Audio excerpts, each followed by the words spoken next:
Woo, man, we got a doozy today. So Kevin reached out to me. Kevin, I really appreciate the email and the insight and the video that we're going to go through. This is exciting to me. This is sad. This is emotional. There's just many things that go through my mind when I think about this. And I'm really sorry that you had to experience this. And I'm just really thankful that you're not my customer. Because what a nightmare, man. What a nightmare. So Kevin basically explained to me that he purchased these doors. They were installed in 2013, so that's not super long ago to me. They're the carriage doors. They're Wayne Daltons. They're 6100 models, and he's been having all kinds of problems. I don't expect you to be able to read all this fine print, but we'll play the video here shortly. But basically some of these panels have delaminated, come off. In the video, it shows the behind the door, and it makes total sense to me because it triggers the thing in my brain where I go, oh yeah, I remember they started doing this. The doors are too thin to begin with, and they put these designs on them, right? With basically it's the 9600 or 9605 garbage back door, paper back, and they're just not built to last. They're built to just be a flip home, a spec home, and he's just having all kinds of battles with who installed them, and it's just, oh my gosh, what a mess, Anyways, Kevin, you mentioned something in here about the springs, the torsion springs. I want to tell you a little story, and this is the stuff that kind of burns my britches when I was doing garage doors. We had a customer, and I was just literally talking to my brother-in-law about this, about sometimes how the richest customers, not always, but the richest customers are always like the problem customers, right? You get on the lake, you get on that mountain, you get on whatever, and you're like, oh man, they got so much money. Like this is going to be a slam dunk. They're going to be so happy, and we're going to make X amount of dollars. And they typically are the ones there just to pick you. So anyways, we had 4, which for us, when we first started out, was like a lot. They were 9x7s, 9x8, no, I think they were 9x7, just 9x7, like a 4-stall garage on the lake. And we ended up doing it through Lowe's. And I remember thinking, oh, this is going to be great, right? And so anyways, we go out there. And the first thing that really irritated me about the customer is I remember as soon as we pulled up, and we literally had a real delay. It wasn't like, we were dragging our feet that day. We were hustling. We were just getting out there. We knew we got to get this job going, right? Well, we ran into some traffic. So we show up. We're 5 minutes late. First thing the guy, just snobbily says, well, you guys, not even a joke or anything, you guys are 5 minutes late. Did you bring donuts? Just like, well, you guys are 5 minutes late. And so you're going to get these doors done, right? And I got tile being put in my garage, at like 1 today. And we're like, what? Like, we're expected to do 4 garage doors with tear out, and you're getting tile put in your garage? Like, huh? Like, who thought this would be a good idea? So we're like, of course we got the whole day booked to do this job. So it's like, we just like, okay, And we realized too, the guy had actually real, true wood garage doors, like hand carved. I don't know what model they were or anything, but we're like, dude, these doors are sweet. And they had a little bit of just water damage in a sense.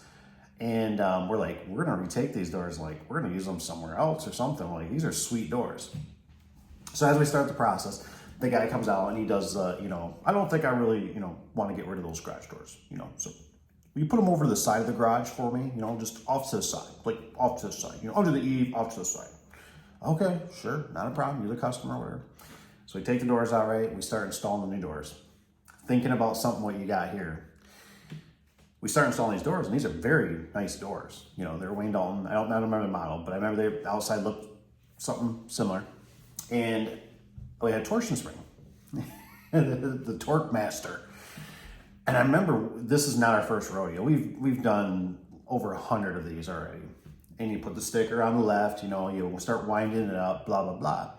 And I remember the guy I was with, he's winding the spring, man, and all of a sudden, don't use an impact. You gotta use a drill, you gotta go slow, blah, blah, he's winding it, whatever. On a boom!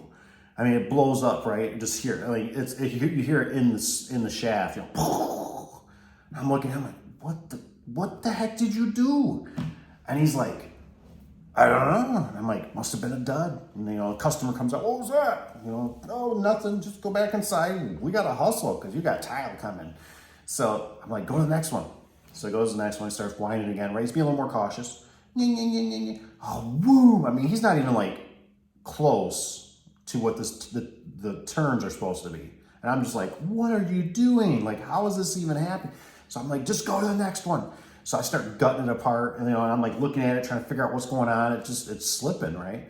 And I remember the third one finally blew, and I'm like, that's it, man. Like this ain't happening. So I called the vendor, secretary helped hook me up, and the vendor hooked us up. And so they're gonna send torsion. And I'm like, oh, thank you. Don't send me this Torquemaster stuff.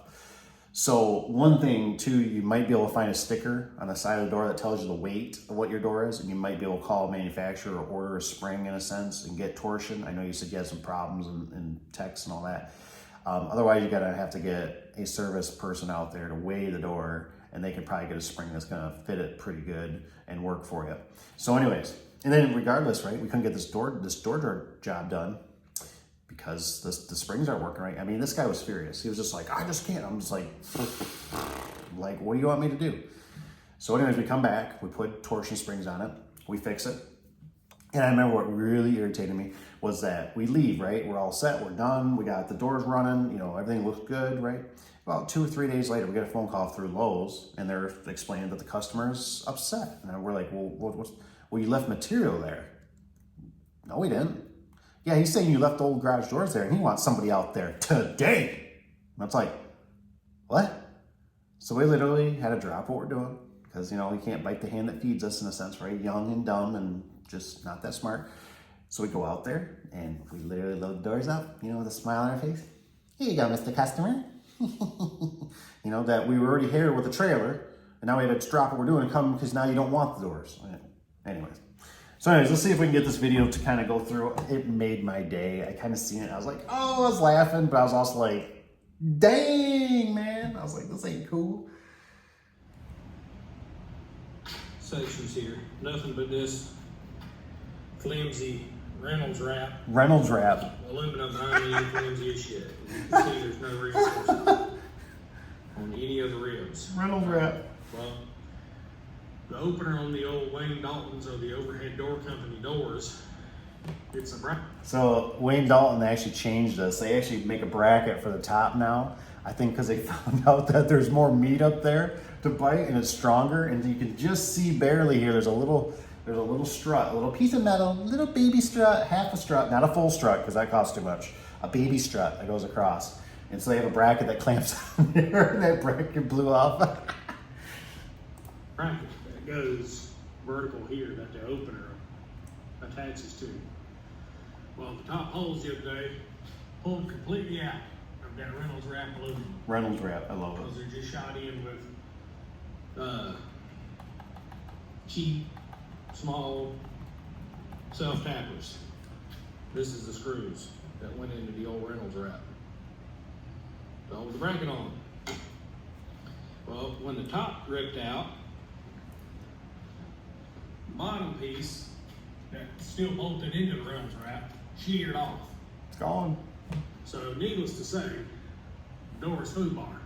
Now up at the top, there's a small piece of metal that's only on one side, on the very top. That's the support strut that goes across the top, but it's just one side. So the bolts didn't actually go. You can see in here that he's got the Torquemaster, and that's what I was talking about. Some people don't know what Torquemaster is, but it's literally a spring inside this tube where normal you would see it. I use it where I have to. Through that, they just went into the Reynolds wrap. Well, you can see all the other shit. Reynolds wrap. No reinforcement. So when you open and close the door, or there's a big windstorm or anything, you got quite a bit of movement in there.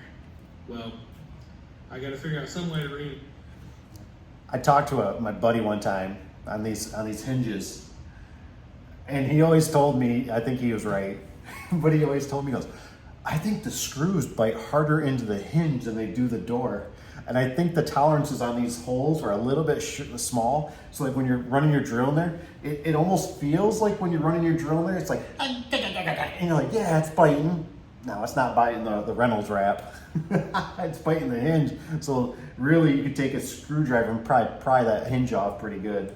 Enforce that with extra struts or something to kind of bring this thing up to strength, especially at least in the top part, to put a wrap around here like on yours that goes all the way across. Yeah, so Kevin here's basically, he needs, I really appreciate the video. I'm just loving this. I'm sorry this has happened to you. I really am, but I just love it. But yeah, they have, it's because they can't do full struts because they got these in the way. They got their hinges and stuff. So it's really difficult to do a full strut, but they can do half, and you could order it that way. You have to do it as like a wind load door, you know, but it's just ways they save money. This beam here to help support it. So when it lifts, it's got something to support to. Yeah. And so anyways, with that bottom piece, just get their bracket, it goes on top. It'll work a lot better. And then a lot of times what we did, I don't know where it came from, but you take the J arm and make it just a straight arm. Don't have no J in it. But when you see this, you'll like this part too. And then the same thing up there, another big J channel that goes from one end all the way to the other. So the piece that sheared off, this is the... When I seen that, I went, what the heck is that? And I realized it's flipped up wrong, but I just, oh man, poor homeowner. Piece right here. This is the part that sheared off the bottom. This is the top piece that pulled out of the Reynolds wrap. The Reynolds wrap. God, I love that. Wrap it there's about That's real quick here.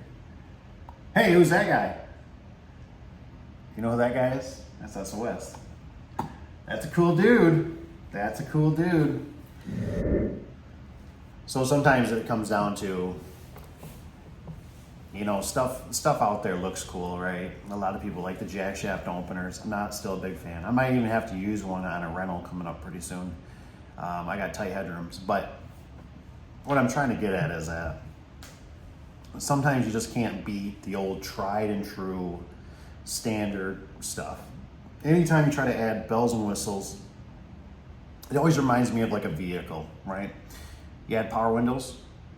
Down the road, right at the beginning, you might never have no problems, but down the road, the motors are no bad. It's more weight, it's more, you know, heated seats, everything, right? Everything is just more, you know, but standard garage doors, they're just kind of tried and true, and they pump so many of them out. They tweaked them to where they're pretty good, but that's a real bummer. You got to do some homework. I really am a big believer that you got to go with it's like a frame of a vehicle, right? The frame is everything. The foundation of a home is everything. And unfortunately, Wayne Dalton shouldn't have been selling these. The foundation was not a good foundation. Everything's glued and sticked, and it's on a surface that one thing I never knew, I didn't realize a lot about with garage doors, is that when they heat and, you know, cool down, I mean, there's a lot of expansion and contraction going on there. I mean, a ton. They bow, they shrink, they expand. There's just a ton of things they go through. I mean, you think about typically where they're at in your house, they're facing the sun, they're in the elements, they're a big appliance, you know what I mean? And there's just a lot of stuff going on. So if you don't have a good solid foundation, you know, good hinges, good struts, things could go wonky. Man, Kevin, I really appreciate you sending me this. This really made my day because I just thought it was hilarious, the video. So anyways, thank you guys. I hope you have a wonderful day. We'll see you on the next one. Take care and goodbye.